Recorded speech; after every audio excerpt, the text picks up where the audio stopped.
All right, guys, welcome back. Man, Knicks really cannot catch a break, can they?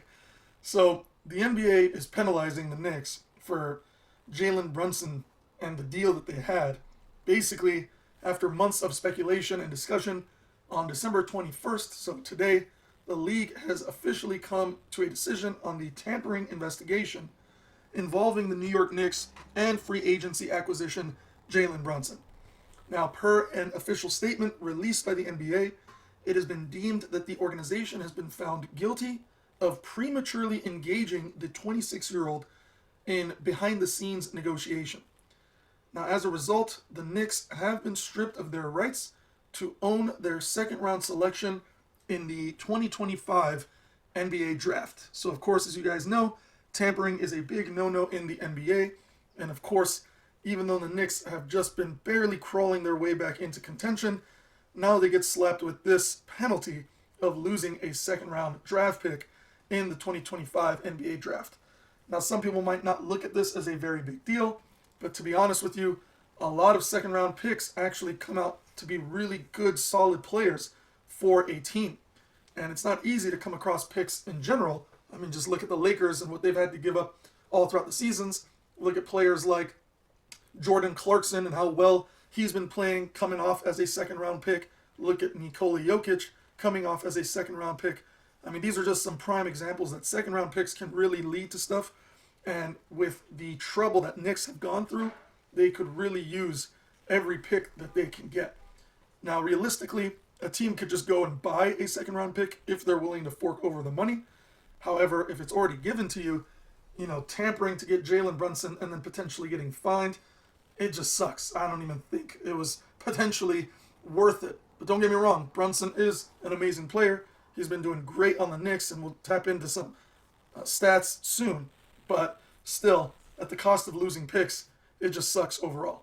Now, along with the investigation of Brunson, according to SNY NBA insider Ian Begley, the league also looked into the team's discussion to hire Jalen Brunson's father, who is Rick Brunson, as an assistant coach and to sign the big man Isaiah Hartenstein to a 2-year, $16 million deal this past offseason.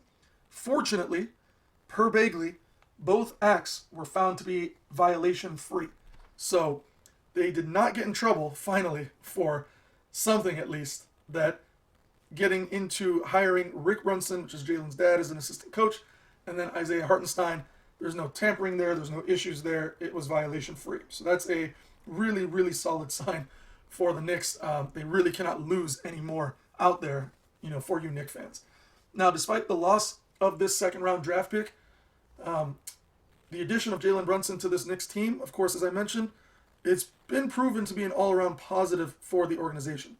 In the 31 games that Brunson has played, he has posted his career best averages virtually all across the board, as he's putting up 20.8 points a game, 6.2 assists, 3.2 rebounds, and 1.2 steals on 46.8 shooting from the field and 37.4% shooting from three. So these are really, really solid numbers. They're even better than the numbers that he had when he was on the Dallas Mavericks. So giving him the platform to be that alpha, to be that leader guy, it's really been paying off. Now, in this particular situation, the Knicks are finding themselves sporting the sixth best record in the Eastern Conference at 18-13 since, of course, since December 4th, they've won 8 straight games. Now, these impressive showings over the span, coming on the road against the Chicago Bulls in 2 consecutive games, and most recently, a win at home against the Golden State Warriors, they've just been really turning things around at the organization, which is really nice to see. So I'm at least happy that the Knicks are kind of getting their team together. It's where these picks in the future can really shape role players that they'll need, putting it around Brunson and, everybody else like Julius Randle, RJ Barrett, Obi Toppin. So their current stretch of this success, it does serve as the best in the league, which is surprising to hear. But I'm happy that they are. And again, as I mentioned, since December 4th, New York has proven to be an absolutely lethal unit, particularly on the defensive end, where they actually rank first in the league in defensive rating at 98.9. And I believe, first in the opponent three-point percentage at 28.5, and in the opponent's points per game at 97.8. So they're just dominating when it comes to defense, just all around and at the three-point lane and just against their opponent's points. Now, next up for the Knicks is going to be a home game against their divisional rival, the Toronto Raptors. It's going to be followed by two more games at Madison Square Garden on December 23rd against the Bulls and on Christmas Day against the Philadelphia 76ers before they get on a three-game West Coast road trip. Now, I think they'll have a good shot at beating the Bulls, probably even beating the Raptors. I think Philly is going to be kind of a tough option, but we'll go ahead and see what they're able to do. Now, I wanted to get into a little bit of stats regarding the New York Knicks and what they're currently doing. So, just looking at the points column right now, you got Julius Randle averaging about 22.3 points a game. Jalen Brunson, as I mentioned, 20.8 points a game. RJ Barrett at 19.4. Now, I'm only going to highlight some of the players that I think are worth mentioning. Of course, Obi Toppin. I don't think he was much of a point getter in general, but at 17 minutes per game, averaging around 8 points, still getting about 4 rebounds and an assist with low turnovers. It's not bad, but I do expect more from this guy, considering that he was such a high draft pick. On the other end, we got Emmanuel Quickley. He's been doing relatively decent, but still what Quickley does generally is better than what we're seeing on the stats page.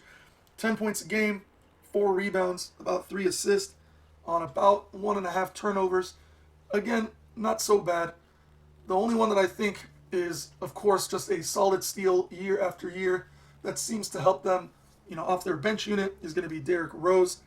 Derrick Rose currently at 6.3 points a game, only on 13 minutes, and he's still averaging 2 rebounds, 2 assists. So not bad, but anyway, Knicks got some work to do. I think they're doing really well in the season currently, and I hope they continue their growth as they're currently constructing it. However, hopefully moving forward, they're not going to have any more issues when it comes to tampering or NBA violations or getting fined or losing draft picks or just knowing how to actually draft correctly as well. So anyway, let me know your comments below. I'm really happy for the Knicks nonetheless. Not happy that they lost someone, but just happy that at least they're getting things to turn around. Let me know how you feel. Comment below. Catch you guys next time.